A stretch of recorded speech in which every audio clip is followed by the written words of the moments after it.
Radio Futur Média, mesdames, messieurs, bonjour. Midi, c'est l'heure du grand journal. Au sommaire, 13 postes de Sénélec vandalisés, du matériel volé. Les pertes sont estimées à des dizaines de millions de francs CFA pour la Société nationale d'électricité. Des inondations à Hambourg, les populations du quartier Encade Fâché ont barré la route nationale ce matin. Les fortes pluies qui se sont abattus cette nuit sur la capitale de la Petite-Côte ont inondé la ville un peu partout. Meurtres et autres crimes odieux, la tendance est inquiétante. Ces plusieurs facteurs ont contribué à la déshumanisation des auteurs de pareils actes. Un mini-dossier sur le sujet. Écroulement de bâtiments en période d'hivernage, de gros risques pour les populations. Leurs vies sont en danger. Et puis en politique, des opposants rallient le camp présidentiel. Le dernier annoncé, Djibo Leïtika, que peuvent-ils apporter à Macky Sall? Réponse avec Mohamed Salimouba. L'actualité internationale, Binta Diallo, bonjour. Bonjour Antoine. Série de manifestations en Guinée-Bissau après la dissolution du gouvernement Pereira. Le président Macky Sall, le président en exercice de la CEDEAO, dit regretter cette situation de crise et appelle au dialogue et au consensus. Autre crise politique en Mauritanie, l'opposition rejette l'appel au dialogue du président Abdelaziz. Et au Bénin, l'ancien ministre de l'eau traduit devant la Haute Cour de justice. Les députés examinent son cas aujourd'hui. L'actualité des sports, ce sera aux alentours de 12h20. Cher Kylian Diagne, bonjour. Bonjour Antoine. Le basketball au sommaire de ce journal, reprise des séances d'entraînement des Lions en vue des compétitions à venir. On va aussi s'intéresser à l'équipe nationale masculine du Sénégal qui se prépare à l'afro-basket et on s'intéresse particulièrement aux assistants de Chefta qui sont plus que des adjoints. Navetan, les phases nationales battent leur plein et à Djurbel et à Kaolat. C'est l'entame du deuxième tour cet après-midi et puis Supercoupe d'Europe d'Espagne, Coupe d'Espagne. Match retour ce soir, Atlético Bilbao contre l'FC Barcelone. Lors de la manche aller 4-0 pour les Basques et notez que l'FC Barcelone vise son 7e titre de la saison. Point de vue sur le plan de lutte du Front patriotique républicain pour la libération de Karim Wade. Débat vers 12h30. Bienvenue à toutes et à tous. Mesdames, Messieurs, bonjour. Louga, un conducteur de taxi a été mortellement poignardé vers minuit par des inconnus à Cœur Sérine, Louga, Guinaouraï. Les malfaiteurs tentaient de voler le taxi de Papiaï. Explication à Abdoulaye Sambou. C'est aux environs de minuit que des inconnus ont poignardé mortellement Papiaï, âgé de 40 ans, et conducteur de taxi de son état. Cela s'est passé près du domicile de la victime au quartier Kerseni Louga à Guinaouraï. Les inconnus ont tenté certainement de voler son taxi garé à quelques mètres de son domicile. Selon son oncle que nous avons rencontré, Papiaï a essuyé plusieurs coups de poignard et a perdu beaucoup de sang. Je l'ai trouvé dans son taxi, le corps couvert de sang, et nous avons alerté les sapeurs-pompiers qui l'ont transporté à l'hôpital Amadou Sahir Mbaye, a-t-il informé. Et c'est quelques minutes après leur arrivée à l'hôpital que Papiaï a rendu l'âme. Son corps a été déposé à la morgue du hôpital. Ce matin, c'est la consternation et la tristesse au quartier de la victime. Tous s'interrogent sur le mobile réel de ce crime. Papiaï laisse derrière lui une femme et 2 enfants. La police a ouvert une enquête pour élucider ce crime qui a mis tout un quartier dans les mois. Abdoulaye Sambou Louga, Radio Futur Média. En tous les cas, il ne se passe pas un seul jour sans que l'on ne parle de meurtre ou de crimes sordides. Cela a certes toujours existé au Sénégal, mais avec le développement des médias, cela a donné une autre dimension à la situation. Pour les spécialistes de ces questions, plusieurs facteurs ont contribué à déshumaniser les auteurs de tels actes criminels. Sornana Tambaye signe le mini-dossier du jour. Des meurtres atroces avec des scénarios sortis tout droit d'Hollywood, le Sénégal en a fait son quotidien. Les récits dans la presse donnent des sueurs froides. Mais pour certains, ce n'est pas une nouveauté. Les gens parlaient moins, parce que ça se donnait dans des cadres bien particuliers. Il n'y avait pas beaucoup de médias, donc du coup il y avait une sous-médiatisation. Mais il faut savoir que le phénomène criminel a toujours exister, même s'il y a une mutation. Docteur Aboussi, psychiatre spécialiste en profilage. Avant, c'était dans le cadre de certains règlements de compte familial, dans certaines ethnies qui étaient très fréquents, ou bien dans des cas particuliers. Maintenant, de plus en plus, on se retrouve à un phénomène criminel en rapport avec les agressions. Le sociologue Dr Kalinyang évoque certains facteurs tels que le manque de repères. D'abord, la montée en puissance des inégalités sociales, en l'occurrence la pauvreté, l'exclusion sociale, la marginalisation des couches de la société, mais aussi la déliquescence des garants métasociaux, comme la tradition, la famille et la religion, qui aujourd'hui sont devenus en crise, et qui arrive maintenant l'athéisme des valeurs. Ces derniers jours, voire ces dernières années, les enfants ont été pris pour cible. Et là aussi, la société est responsable. Docteur Aboussi. C'est des actes criminels bien spécifiques parce que là, même sur le plan social, on se rend compte qu'il y a beaucoup de phénomènes en rapport avec certains risques qui ont toujours existé aussi, il faut le noter, mais qui ont pris de l'ampleur. D'habitude, quand des crimes de ce genre sont commis, la société a tendance à accuser les étrangers. Mais pour Dr Kalinyang, c'est l'œuvre de Sénégalais. C'est aujourd'hui normal dans la société sénégalaise, ce qui est pratiqué par des Sénégalais plus sucres. Donc c'est l'homme sénégalais qui, aujourd'hui, qui pose problème. Les psychopathes sont-ils les seuls à commettre des meurtres?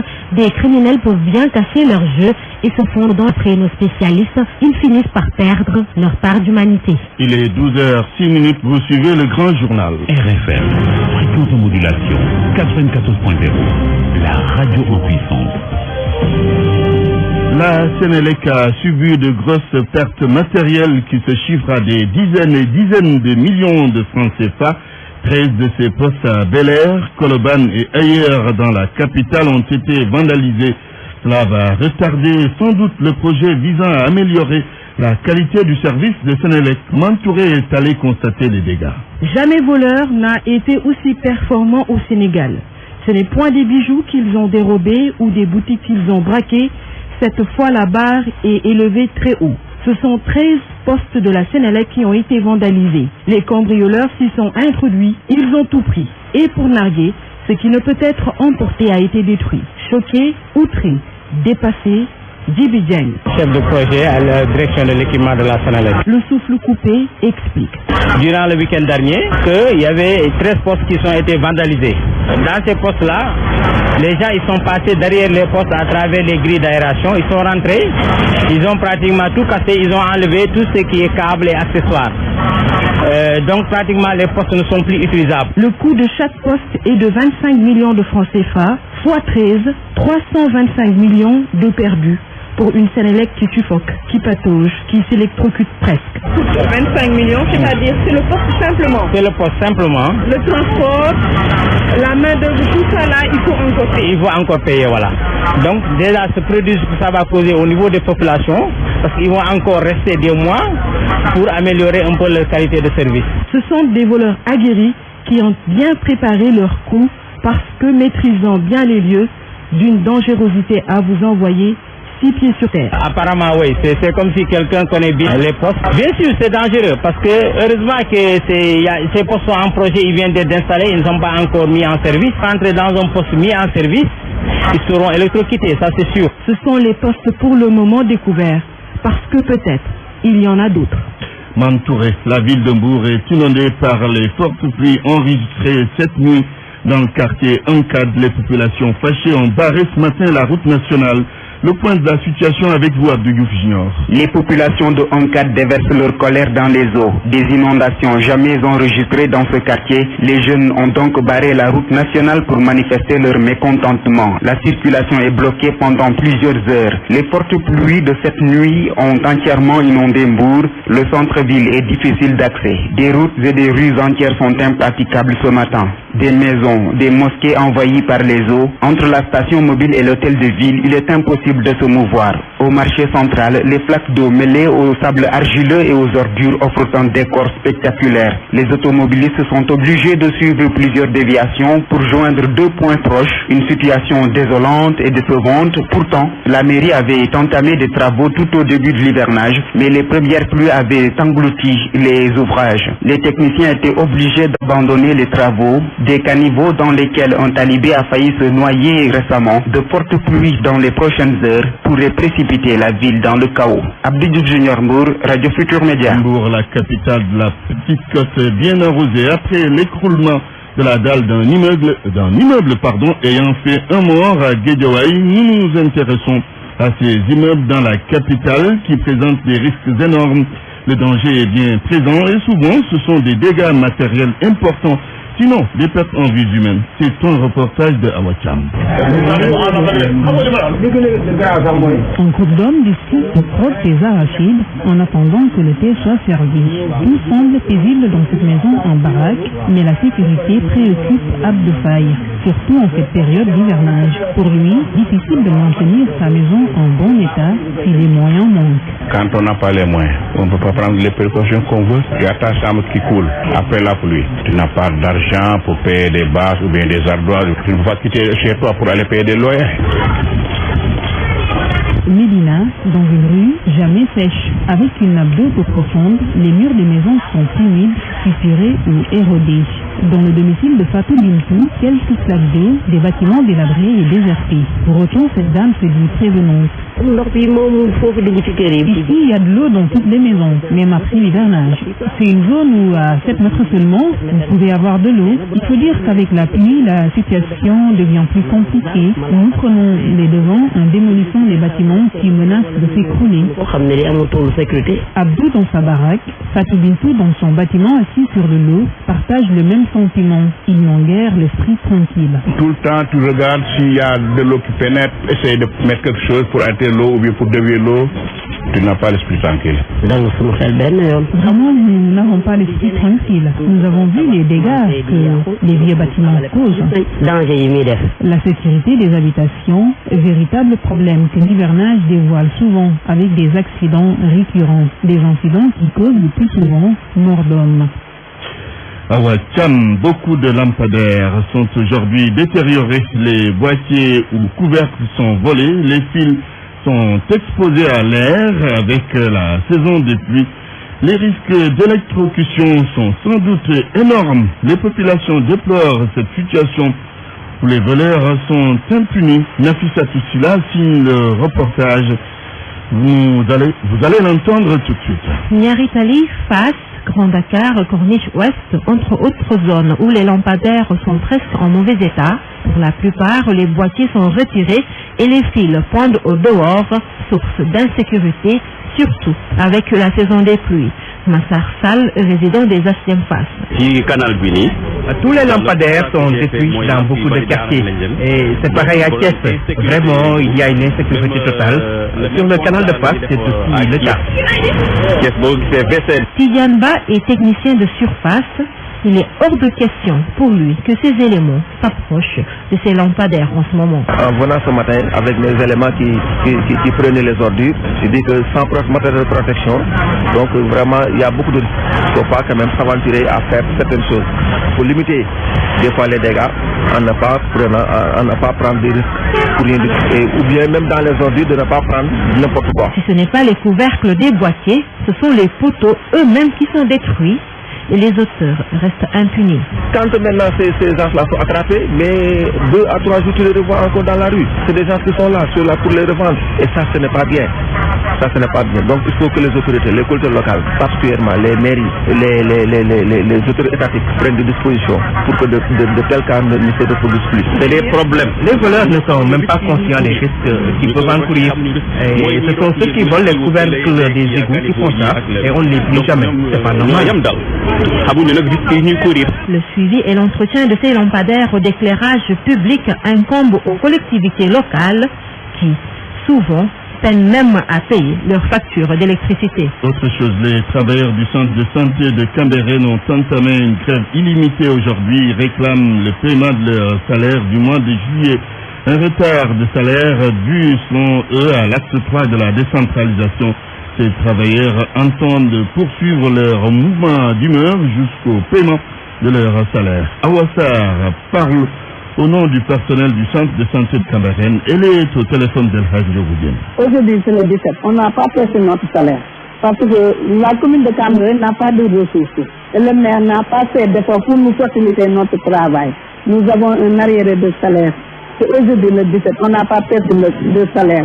Avec l'acte 3, nous avons beaucoup de problèmes. Nous avons des problèmes avec l'acte 3. C'est pour cela qu'on a créé ce mouvement d'union aujourd'hui. Chaque jour, nous allons faire un sitting. À partir d'aujourd'hui, chaque jour, nous n'allons pas travailler tant que nous n'aurons pas reçu notre salaire. Aujourd'hui, c'est le 17. C'est pour cela qu'on lance un appel au ministre des collectivités locales, à Mme Eva Marie-Paul, à M. Macky Sall, au Premier ministre, de nous venir en aide. Parce que nous avons des problèmes avec l'acte 3. Travailler sans pour autant percevoir son salaire, c'est difficile. C'est trop difficile. Le journal. L'actualité politique. Des responsables de l'opposition migrent ou comptent migrer vers le camp présidentiel. Sur cette liste, le secrétaire général de l'URD, Guy Bolé-Tika. D'autres sont également ciblés.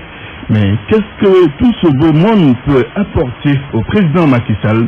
Élément de réponse avec Mohamed Salimouba. Le journaliste directeur de publication de Vision Mag n'est pas surpris par le ralliement du leader de l'URD.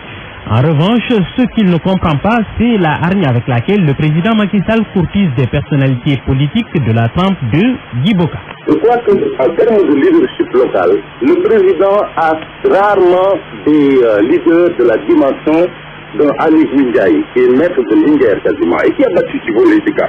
Donc je me demande vraiment pourquoi le président serait peut-être uniquement pour le symbole. Momar Ndiaye lui emboîte le pas, il est journaliste et analyste politique. Je pense que l'arrivée de Guy Boka et probablement celle de Ousmane Ngom sont annoncées sur l'Élysée. Je ne pense pas que cela apporte du point de vue du poids électoral quelque chose de très important à Macky. Si tel est le cas, pourquoi Macky Sall cherche-t-il tout de même à débaucher à tour de bras Bekay Diop, Innocence Ntap Ndiaye, Ousmane Ngom, Guy Boka aujourd'hui? Pour Momar Diong, au-delà du symbole, il y a toute une stratégie. Oui, parce que la logique est très simple. Macky Sall est dans une logique de diviser le mieux possible l'opposition. Et quand il y a de fortes personnalités dans l'opposition, il est clair, il essaiera autant que possible de le faire un appel du pied. Pour Momar Ndiaye, c'est un pied de nez à Benno Bokk Yakaar. Il vaut mieux, comme on dit en politique, additionner plutôt que de soustraire. La marge la plus importante, éventuellement se payer des efforts au niveau de Benno Bokk Yakaar. Parce qu'il faut quand même comprendre que le Parti socialiste a clairement indiqué sa voix. Guy Boka, s'il rejoint les prairies beige marron, n'en serait pas son coup d'essai. Sa plus célèbre volte-face remonte à 2000. À l'entre-deux tours, il avait rejoint Abdou Diouf après avoir donné sa parole à Abdoulaye Wade.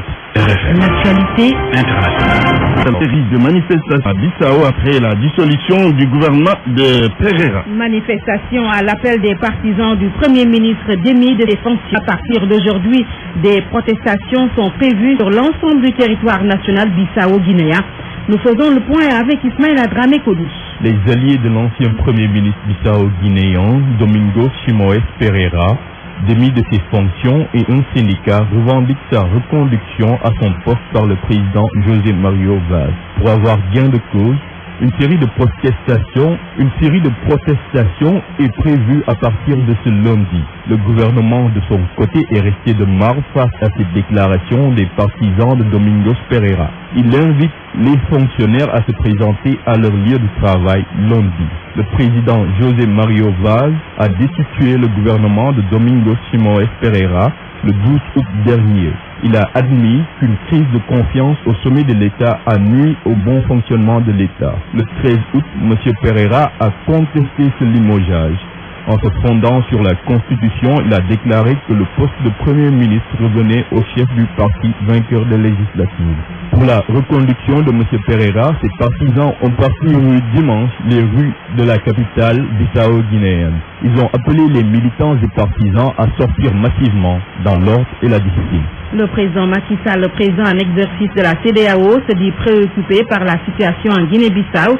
Dans un communiqué, il dit regretter le limogeage du Premier ministre et appelle au recours du dialogue et à l'esprit de consensus. Dans la résolution de la crise, la CEDEAO demande par ailleurs à l'armée de se tenir à l'écart de cette crise. Mauritanie, l'opposition rejette l'appel au dialogue du gouvernement. Il s'agit de l'opposition radicale FNDU, pour ne pas le nommer. Le Forum national pour la démocratie et l'unité a rejeté l'appel du dialogue proposé par le gouvernement.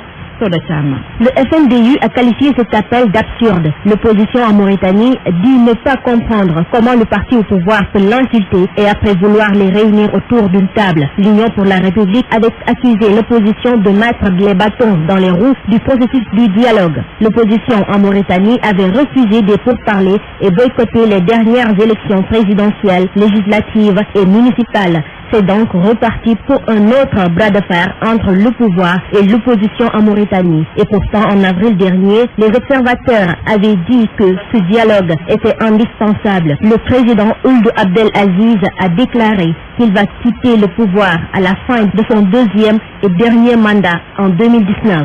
Binta Diallo, nous allons nous rendre tour à tour au Bénin et au Gabon. Au Bénin, Antoine, où l'ancien ministre de l'eau devrait être traduit devant la Haute Cour de justice. Le sort de Barthélemy Kassa est en tout cas suspendu à la décision de l'Assemblée nationale béninoise. Les députés se réunissent aujourd'hui pour la levée de l'immunité parlementaire de Kassa, impliqué dans une affaire de détournement de fonds financés par les Pays-Bas.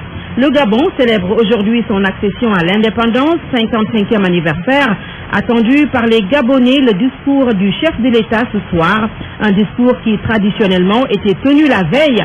Les explications de Yves Antonio Oboula en ligne de Libreville. Tout le monde a été pris de court. Depuis 1960, le chef de l'État prononce un discours à la nation à la veille de la fête de l'indépendance. Et pourtant, le programme officiel avait bel et bien prévu une allocution du chef de l'État en ce 16 août. Mais cette fois-ci, un message télévisé a annoncé qu'à l'occasion du 55e anniversaire de l'indépendance, le président de la République, Ali Bongo Ondimba, va prononcer son adresse à la nation lundi 17 août 2015 à 20h30 en direct du Palais Rénovation. Ce bouleversement des habitudes républicaines n'a jusque-là pas été commenté par la classe politique. Tout le monde attend. Tout le monde attend donc le discours du chef de l'État pour donner un avis, d'autant que c'est le dernier de son septennat. L'année prochaine, une nouvelle élection présidentielle sera organisée au Gabon. Ce discours attendu intervient dans un contexte de crise économique et sociale où plusieurs sociétés pétrolières licencient massivement. À Port-Gentil, la capitale économique, plusieurs secteurs dont la santé et l'éducation sont permanemment en grève. Sur le plan politique, le PDG, le Parti démocratique gabonais au pouvoir, est miné par une crise qui a entraîné la création de plusieurs courants de pensée, dont le Mogabo, le mouvement gabonais pour Ali Bongo Ondimba, composé des proches du chef de l'État qui défendent sa politique. À l'opposé, héritage et modernité, composé d'anciens ministres, des députés et autres sénateurs, élèvent la voix pour exiger plus de transparence dans la gestion des affaires publiques. Voilà qui met fin à cette page internationale, Antoine. Binta Diallo, merci. Parole aux auditeurs. L'actualité, qu'en pensez-vous? Moi, je pense que vous devez. Réagissez dans nos éditions d'information sur l'actualité. Bonjour. Oui, bienvenue sur cette antenne terrestre. Du lundi au vendredi, vous avez la parole sur RFM. Point de vue sur le plan de lutte du Front patriotique républicain pour la libération de Karim Wade. On va en parler dans quelques minutes.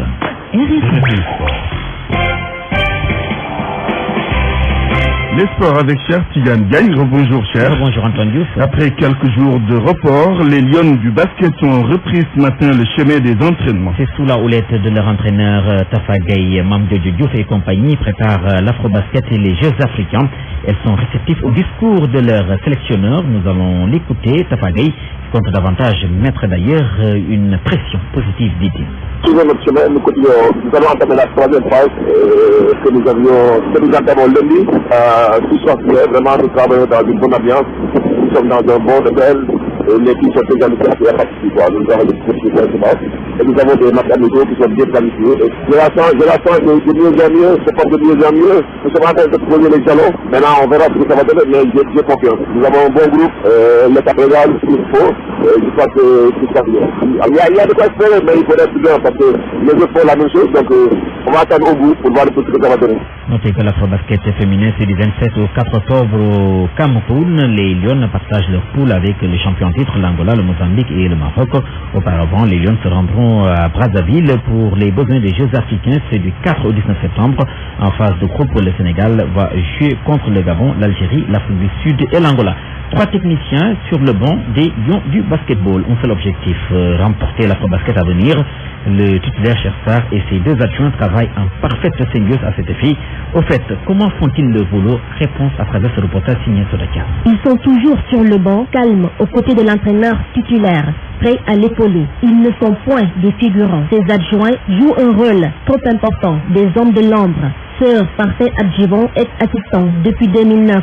Il est avec l'actuel entraîneur de l'équipe nationale de basket depuis 2012. C'est un de ses collaborateurs d'abord. Il lui suggère, il lui donne des propositions. Mais l'adjoint doit être solidaire par rapport à ses choix, à toutes ses décisions. Il faut aller aussi chercher des informations par rapport au projet, aller collecter des informations et faire le travail en amont. Un autre assistant, Raoul Toupane. Il a commencé ce rôle en 2006 avec l'équipe nationale U20 et 3 ans déjà avec le coach Chersar. Pour Raoul, le rôle de l'assistant, c'est aussi de comprendre la philosophie du coach afin de le transmettre aux joueurs. Quand un joueur est très excité, très énervé, on lui laisse le temps de se calmer. Si ça nécessite un contact, lui parler, on le fait. Sinon, on le laisse se calmer et on gère après. Un travail d'un grand apport, selon l'entraîneur Chersar. Aussi, trouve-t-il, le goût du travail leur revient. Il prépare tout, il prépare les centres d'entraînement, les fiches et tout. Il analyse également les matchs, il organise le jeu à l'entraînement aussi en compétition. Et ils me disent également, c'est par rapport aux joueurs, le méfort, quand même ils arrivent à me suggérer des trucs, c'est les gars loyaux et sur qui je compte beaucoup. Ces coachs adjoints sont très organisés sur le banc. Si Parfait Adjuvant gère les statistiques de l'équipe, Raoul Toupane s'occupe de celles de l'équipe adverse. Ils fournissent les informations en un temps réel pour une meilleure décision du coach. Aussi, la supervision des adversaires leur revient. Merci. Un match de groupe pour l'Afrobasket. Le Sénégal croise jeudi prochain le Maroc. Le samedi, ce sera au tour du Mozambique de jouer contre le Sénégal. Et puis lundi 24 août, les Lions croisent l'Angola, équipe championne en titre. L'Angola qui a d'ailleurs chuté ce week-end face aux Lions au tournoi de Santander en Espagne, finalement remporté par les Espagnols. Nawetan, phase nationale, les compétitions se poursuivent. Ce lundi, c'est le deuxième tour au programme à Baké à 16h. L'Itaré de matin fera face à Ben Khadi de Kédougou. Juste après 18h, cité ouvrière de Djurbel vont découdre avec Khaïgi de la même localité, Djurbel, au stade de Djurbel. Cette fois-ci, Elimanel Fall à 16h. Portsmouth de Saint-Louis fera face à Silinka de Sédhiou. Juste après 18h, Normi de Djurbel va affronter Avenir de Djurbel à Kaolack à 16h. Djoko de Kaolack va affronter Moussamolo de Kolda.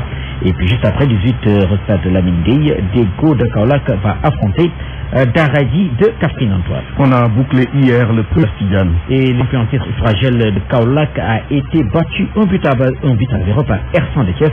Le but a été inscrit sur penalty et nous allons à présent écouter la réaction de l'entraîneur de l'équipe de Ersan de Thiès au micro de notre correspondant à Kaolack, Ibrahim Ayame.